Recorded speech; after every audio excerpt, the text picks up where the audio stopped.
Hey guys, Luna here, and welcome back to Friendsim 2. Last we left off, we were partway through chapter 4, volume 4. So let's just get right into it, shall we? Let's see, some notifications. Over, no, dark ribbon, doing great, wrong, less, no. Zebra, be off shit for a bit, gotta take some care of some stuff, selling up between talk. Okay, so sometime later you wake up to a clean bunker. You have just enough time to take out renewed. The place feels before Shivra sets down a fresh MRE on a milk crate in front of you. Freshly reheated anyways. Evening, little dude. About time you woke up, Flamel. You thank Shivra for the food and start digging in. What time is it? You can't tell on the ground with no windows. Just about evening now. Got in touch with the rebels yesterday, too. It'll be tough, but they think they can swing an escape mission our way in, like, half a perigee. Half a perigee? You should probably have a clear idea of what that means by now. It sounds like a long time. Across the room, Marty is helping herself to clear her own cup of noodles. Server cracks open an energy drink and gets a good head start on it before she finishes a mouthful and speaks. I've thought about it, and I've made up my mind. I'm going to that tower. Zephyr sputters comically, but manages not to get energy drink all over the newly cleaned floor. You're also nearly choked on some rehydrated carrot-like mash. Okay, I've been meaning to ask. Are you guys actually out of your minds? You know who runs that place, right? Some stuck-up high-blood who'd murder me without a second thought? It's all the same with the Empire. Not just any stuck-up high-blood. Ardita Kamiya. She got hired to take over about the same time I moved in. Oh, Ardia. You know Ardia. She was one of your first friends you made when you landed here. Saying so, Marty and Severa both look at you with expressions bordering fear or at the very least severe concern. Severa composes himself in a moment, adjusting their stylish iPad. You really get around, huh? How'd you end up meeting someone like her anyway? You relay the story of becoming trapped in her murder dungeon for a while.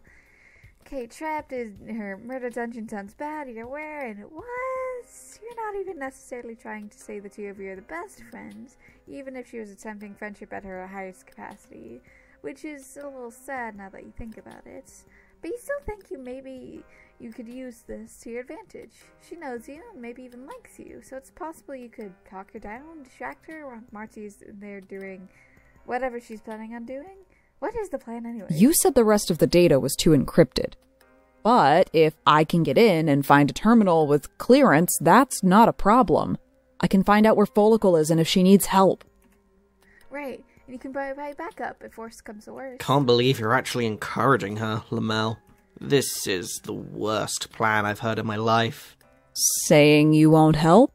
No, I'll help. I'm just saying it's dangerous. It can't only be a signal tower. Not with the amount of people they take in versus the people that come out. Part of my being down here is to know as much about her operations as possible.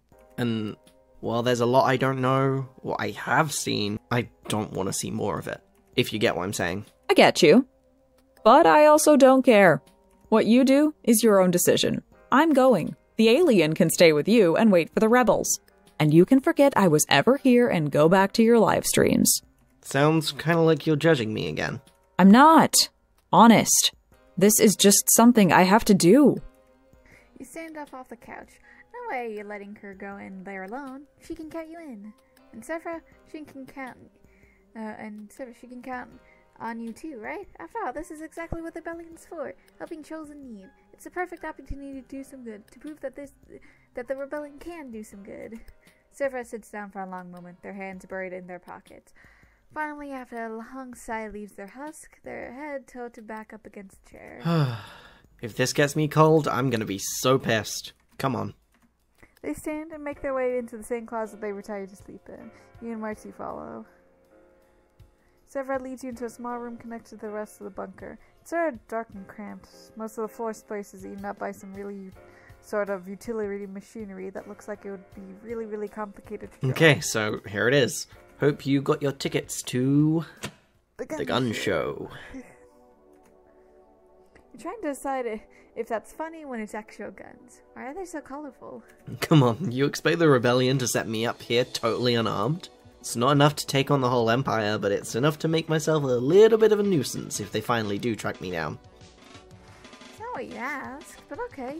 Take a look at the available on. You're giving us weapons. Don't get me wrong, this probably won't help you to, like, survive. But if shit goes bad in there, maybe at least you can do some damage, you know? If I'm unarmed, there's a chance I'll just be arrested. With these, I'll be killed for sure. If it's auditor, then that's seriously preferable. Trust me, Lamel. I'm not disagreeing. I'll take the shotgun. Should be possible to hide it under my jacket. As for the alien, do you have anything with absolutely no kick?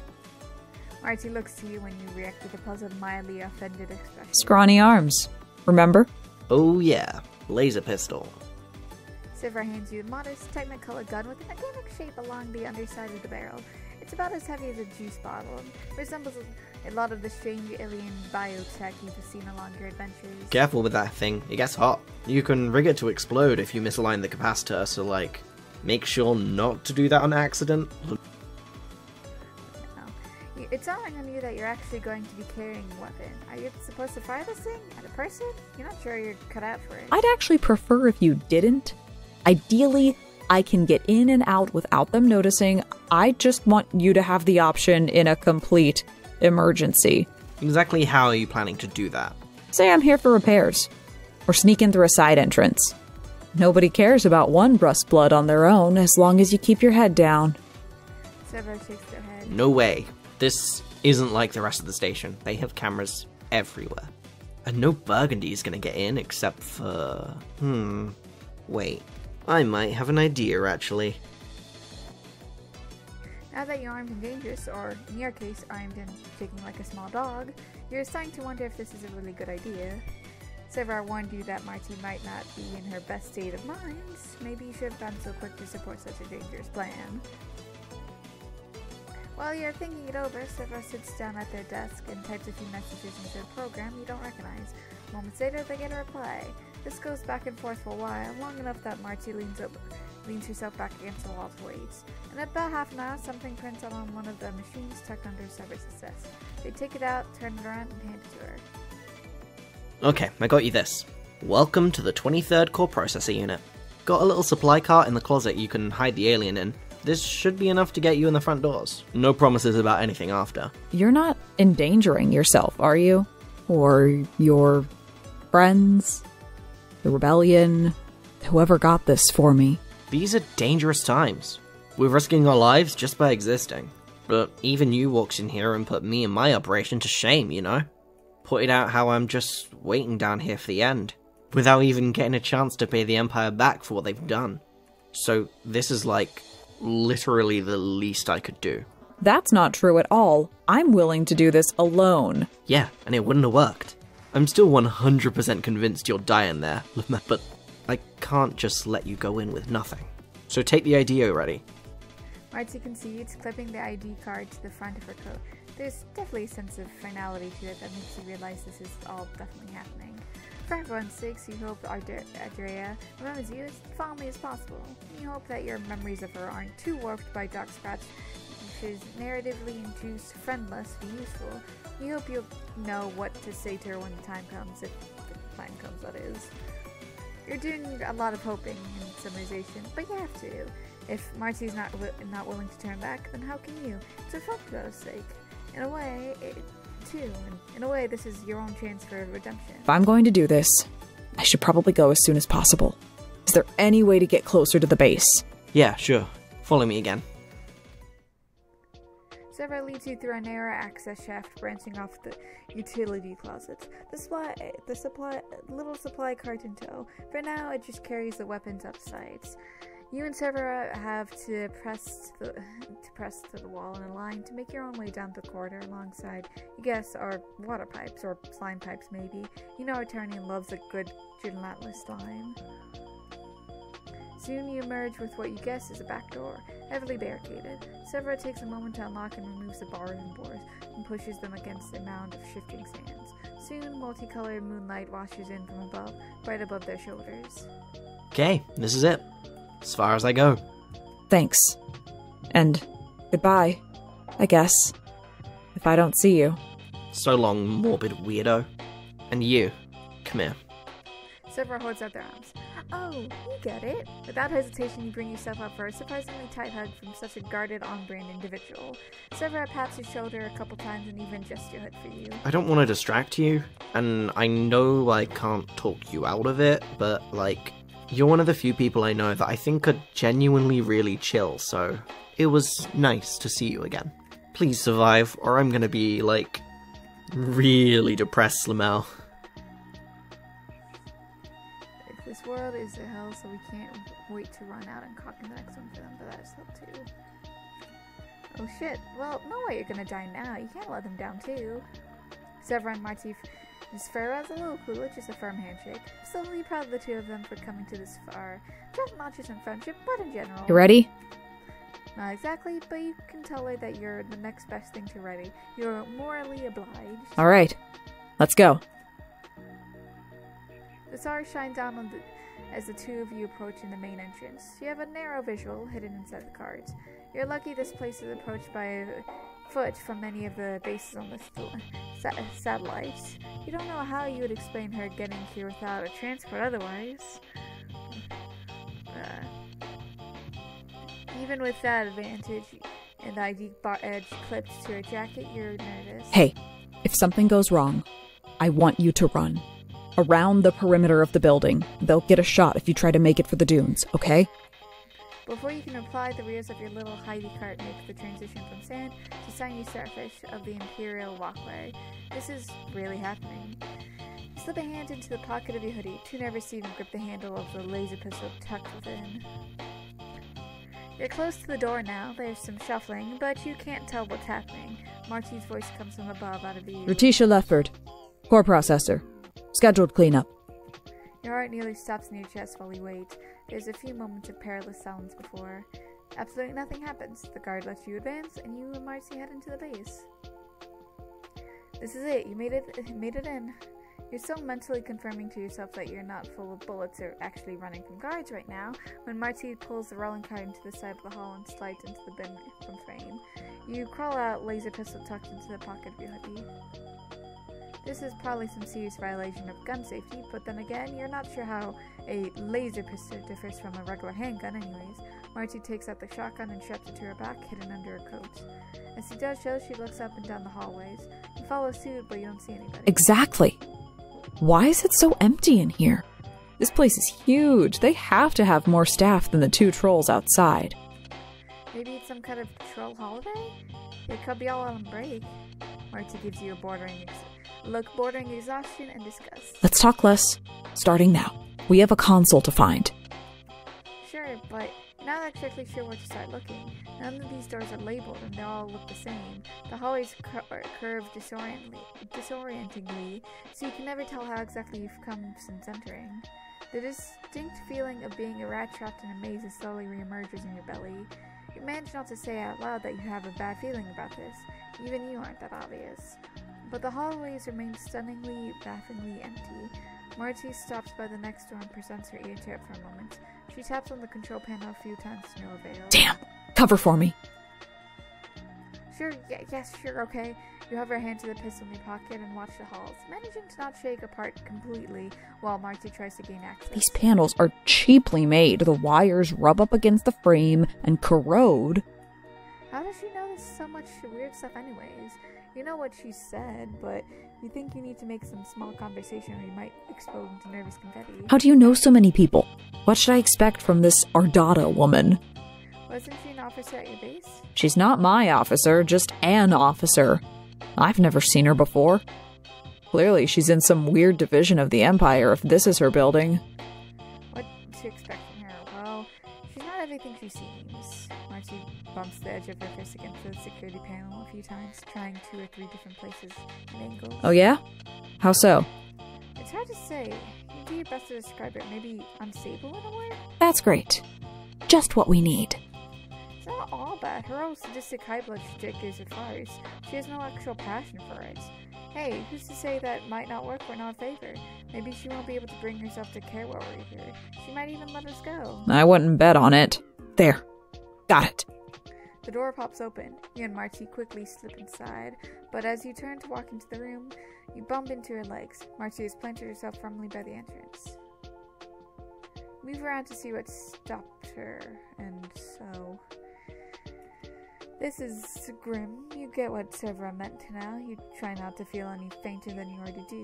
You tell yourself you've definitely seen worse, and you have, but this isn't the help you were expecting.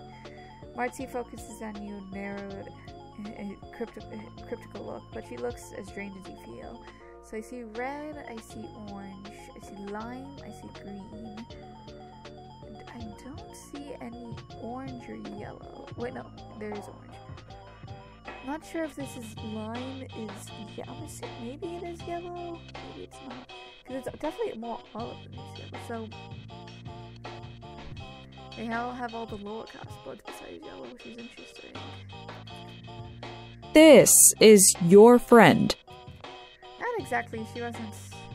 Well, yes. She was like this before, just not as well funded, maybe. At least there's nobody trapped in the cages this time. How do you make friends with someone like that? Well, it's more like you're hungry and she offered food, and then he trapped you in your house, and that's sort of some sort of mental breakdown in front of you after a bunch of terrible stuff happened. Physically, to your skeleton. At saying so, Marty's expression shifts, but you still suspect she doesn't want to hear about it. She just turns away and starts looking for another door. Works for you. This is clearly no place to hang around. You start to help her examine around the room. Maybe there's some sort of adjacent processing block. You don't want to think about the details too hard. Anywhere with a computer console will do. After probing around some of the more gruesome implements for a while, carefully not to touch anything too bloody. Do they ever clean their implements on this goddamn planet? One hinges off the wall strangely. A rough heaving sound comes from the far wall as a hidden door swings open. You and Marty look at it with suspicion, mostly. Good to be on the same page. This has danger written all over it. Obviously. But there's no point in playing it safe now. That seems possibly untrue. Then stay out here and wait. If you have an argument, there's no time to give it. She's headed into the room and short of grabbing her, you doubt you could stop her. You reluctantly make your way inside. This adjacent room is a hollow concrete block with minimal furnishings. You have just enough time to recognize the terrible sinking feeling in your gut when the door slams shut behind you. Moments later, horrible, familiar, pealing laughter echoes around the room from the speakers unseen. This is a trap. You've been Damn it! They knew we were coming. So quick time events. A whirring noise comes from one of the walls panels beside you. Think fast. Oh, you're too slow. Anne grabs you roughly from this jacket and drags you out of the way. Behind you, a sickening wet sound hits the air and a few drops of red hit the ground in front of you. Don't stop moving! Too close, too close. Quick, you gotta find a way out of here. Yes, another close one. You use your few seconds to scan the walls. There, a wall vent. The two of you can escape that way. Turn to tell Marty and the two of you race her freedom. Made it, barely. The two of you reach the wall. Marty grabs the grate and yanks it hard. To your surprise, go! Now! She's already lifted you up the lip of the vent before you can make any other decisions. You scramble as quick as you can into the small space, turning around to grab Marty's hand and pull her up. To your relief, her hand claps around your tiny wrists, and you heave her to safety with all your meager might. You press to the edge, and she can scoot past, gaining as much desired distance from the room with the death traps. In doing so, she leaves a vivid maroon stripe behind her. Your breath seizes up. Marty flicks a light into life, illuminating the confined space. You're now in soft yellow glow. You look down to see if you can see how badly she's injured. I'm okay. It's not that deep. You don't know who she's trying to convince. When she pulls her hand away, there's an ugly red smile curved over her hips. It looks bad. Not lethal maybe, but painful, and definitely not something that can be left untreated. My bag. The gauze. Which, I'm kind of curious.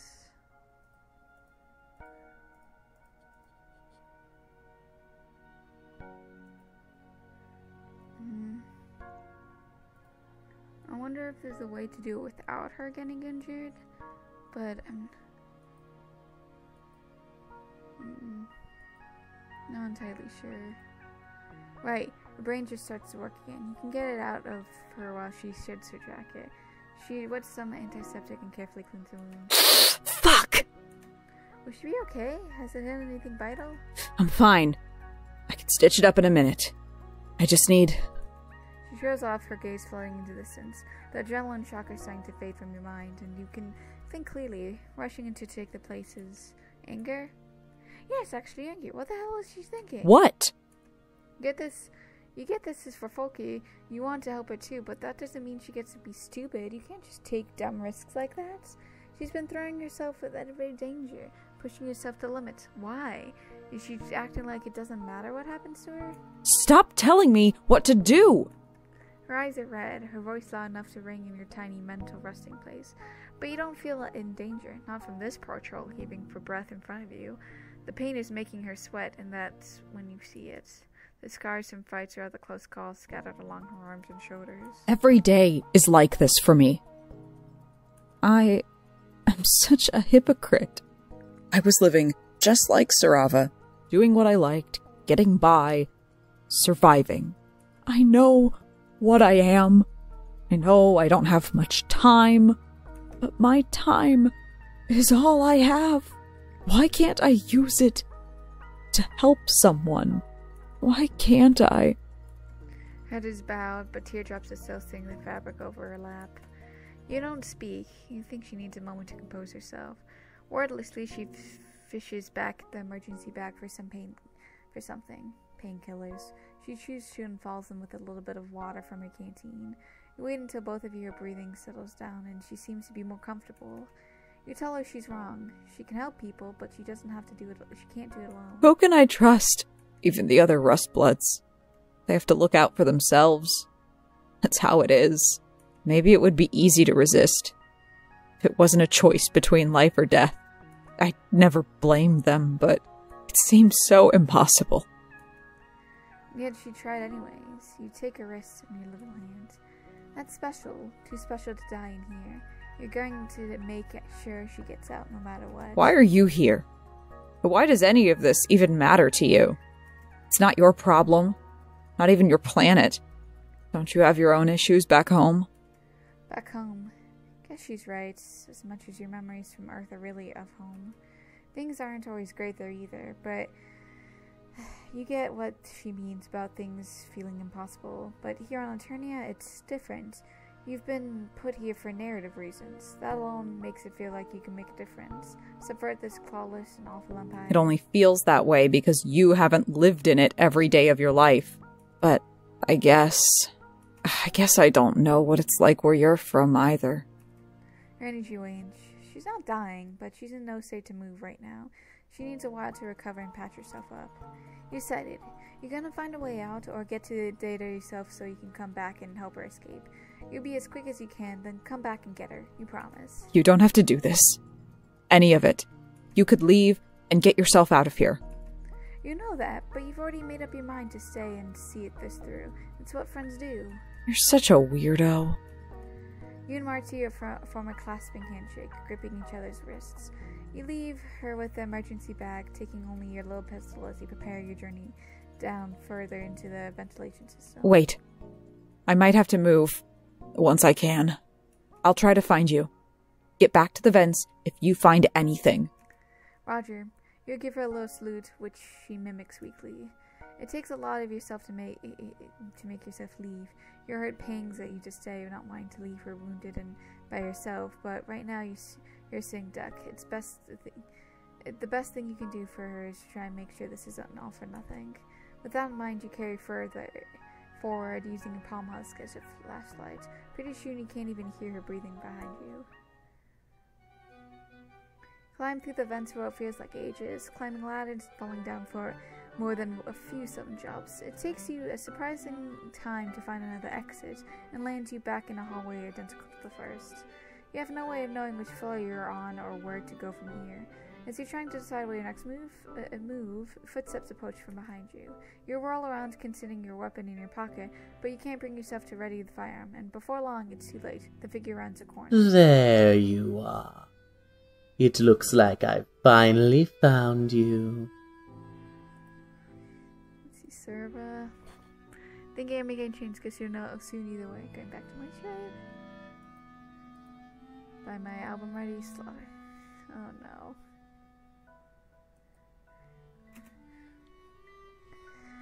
Oh boy.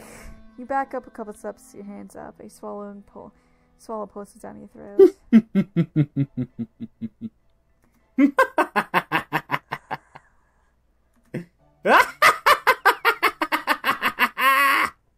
Yes, it's been a long time. Do you remember? It's me, Ardata Carmia, your friend. How could I forget? Well, I'm waiting. Don't you have something to say? We haven't seen each other in sweeps and sweeps. Not since you left. I can't imagine what you must be thinking. Of course, that isn't a problem for me. I don't have to. Oh no, that's right, you can... Read mine. So you do remember. What a relief to see your pitiful think-pan hasn't completely buckled under all of the excitement. I was a little worried you might be brain dead. I've been expecting you. You might like to know your delay has been very disappointing to me. Come along. We have so much to discuss. She turns to walk down the hall. This is your chance, isn't it?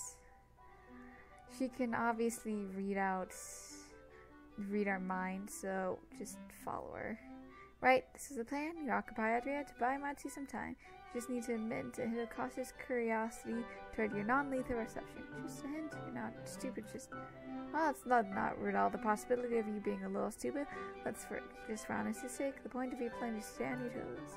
Fall and step behind her, trying to clear your mind. This is your chance to do what you do best, whatever that is exactly. Time to find out. Aria leads you to a dark, moody room washed in distinctively on-brand cerulean light. It's a large space with a variety of equipment and personal effects. It seems like the heart of her operations.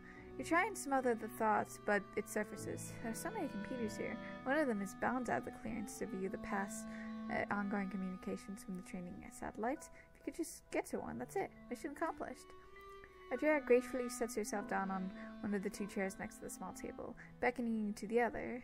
At either seat, two covered plates are set of cutlery. Wait, you're not particularly hungry, but perhaps your nerves are spoiling your appetite. Go on. I won't bite. Not you, anyway. Right. This is just a nice brunch catch-up between old friends. Nothing to worry about, sure, you believe that, 100%. You sit down at your low seat, eyeing the table before you, wary of staying inactive too long for her liking. You take the napkin to lay over your lap, remembering your fondness for table manners.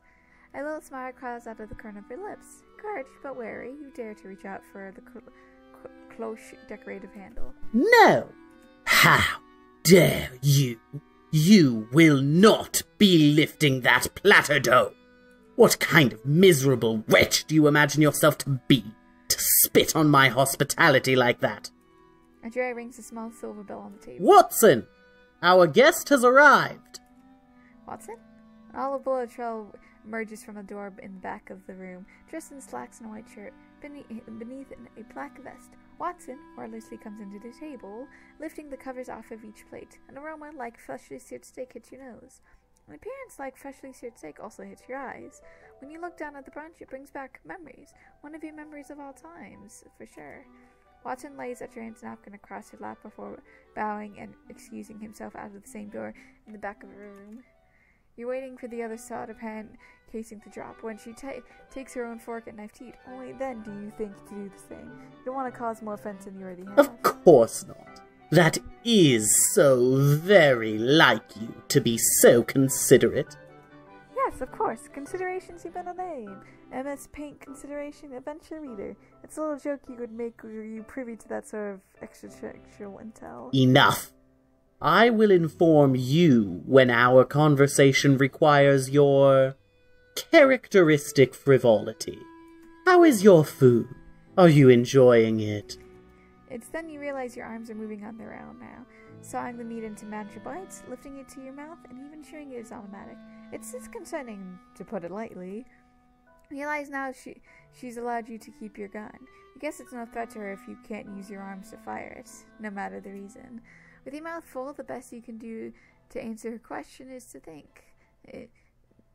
Objectively, it's good food, probably one of the better things you had the fortune to eat in a while. If you had the choice, you might even eat it anyway. I am so glad. I remembered, of course, our first meeting. I want you to understand the impression you've made. That fateful meal changed the very direction of my life. Consider this an apology for all the unpleasantness, if you feel you require one. That's a surprise. You guess a good one. You're about to play the way through your steak now. You must have so many questions. What has happened to your good friend Ardata in your absence? How she feels about being abandoned by you, her only friend.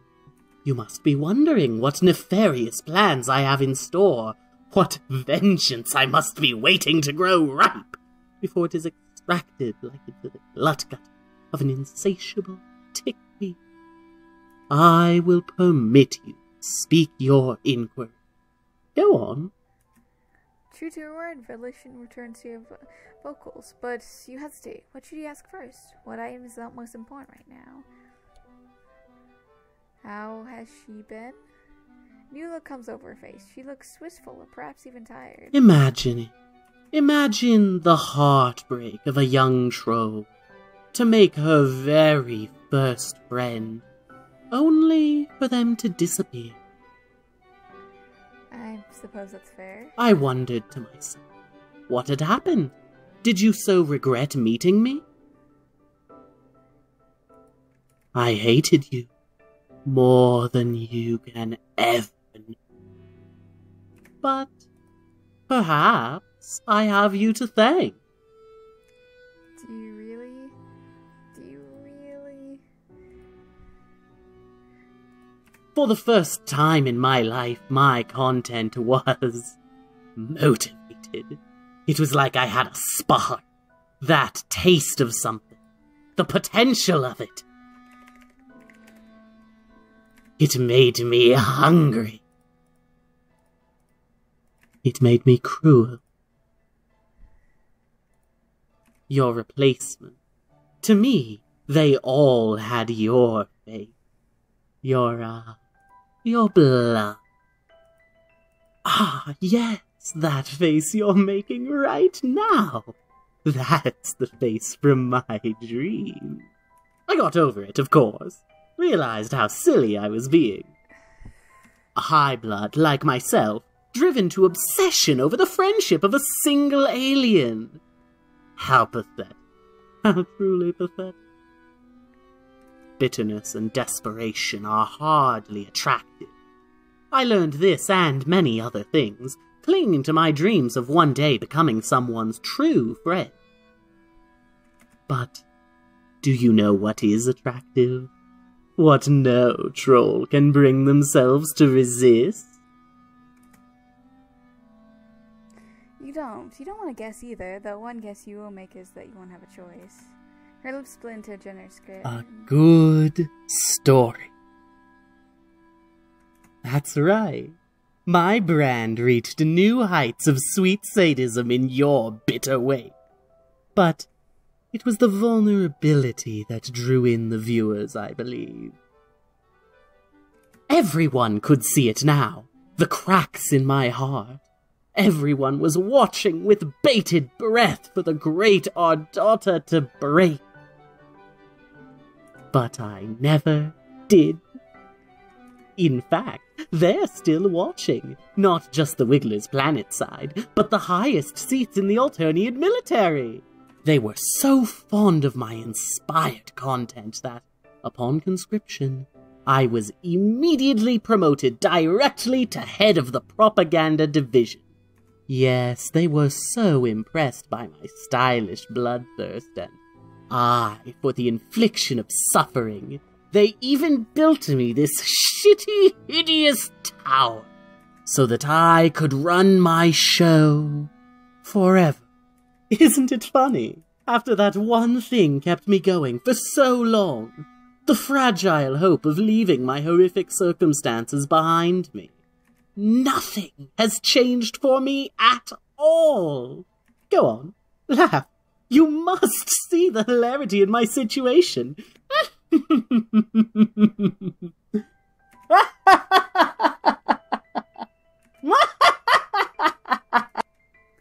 Your face wraps into a smile and your chest heaves with laughter along with her until tears prick your corners of your eyes. For every available reason, you feel pretty horrible. You're not being miserably with regrets tonight. You don't feel the need. But enough. There must have been other things you wanted to ask. So, nefarious plans. Let's go with this. What I have planned for you. Oh, I think you will be delightfully surprised. Yes, I'm imagining the surprise on your face right now. It is quite delicious. I have waited for this moment for some time. Are you ready to be surprised? Yes? Can one be ready for a Shush! You are ruining it. I forgive you. You wait a little, then a little while longer. Then you figure out what that probably is too much waiting. So what's the surprise? How funny! You don't get it! Her deranged cackling continues for a few moments more. You begin to sweat beneath your hoodie while you wait for her laughter to die. Then echoes as they bounce across your dramatic, vaulted ceilings. Nothing! My vengeance is nothing. I forgive you. There, you are all caught up. The time for your questions is now done. Now, I believe it is my turn. You've seen my tower. My new home. Tell me, after all this time, do you still want to be my friend? Yes. As you're about to speak, your throat and jaw settle into you. Adria is eyeing you with a sharp look that glows out of her 3 yellow eyes. It would be paralyzing without the aid of her powers. Don't lie to me. She releases you. You sit stunned for a moment before you realize you're still waiting for your answer. Yes. You remember what you said to Marcy. You were put here for a reason. What was that reason again? You. Yes. You tell Adria yes. You'd very much like to still be your friend, if that's all possible. She doesn't miss the qualification, you can tell. But the corner of her mouth does twitch. It says joy and satisfaction across her face. Then perhaps relief? Let's not make a fuss of things. All I required from you was honesty. Oh, dear me, what an inconsiderate host I've been. I haven't offered you a drink with your dinner. Yes, no longer will you underestimate little Ardata. You will now see my highly developed friendship skills in action. Allow me to demonstrate by pouring you some wine. Adria reaches into a cart beside the table and pulls out a wine bottle and 2 little silver goblets. She pours one for each of you and places yours to the left of your plates. Well, if she wanted to kill you, she probably would have done it already. Or will do it later, whichever. You lift the goblet to sip in a polite amount. That is not like any wine you tasted before. It's a little suspicious about the contents, but it's fine, I guess. Adria seems pleased. She grins over the glove of her chin she rests on. To friendship. Now, finish your meal, please. Watson worked very hard on it. You do your best to oblige her. Your arms are your own, and only about half the dish remains. It's not necessarily difficult. The only struggle is keeping your mind on a tight leash, as it aches to gnaw at the thought of your burgundy friends. The wine is not terribly helpful in this regard. For fuck's sake! This is sad, really. I apologize. How very inconsiderate of me as your friend not to remember you're a bit of a moron. I obviously know all about her, and that rebel friend of yours down in our basement. Did you not realize that already? You got French. Chevra? She meant the empire knows about Chevra? Is that their name? I can hardly be bothered to remember somebody so pathetic. Of course we know about them. How do you think we knew to expect you? In fact, Sirava has been quite helpful in staging intel to the rebels. We've uncovered quite a few squeak beasts' nests thanks to them. Adria punctures a statement by stabbing her fork into the last piece of her steak.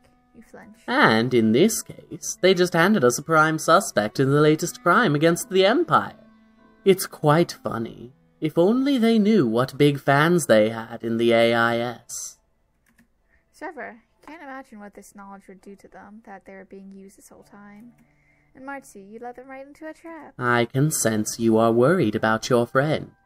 No need. In fact, she's doing quite well. Would you like to see for yourself?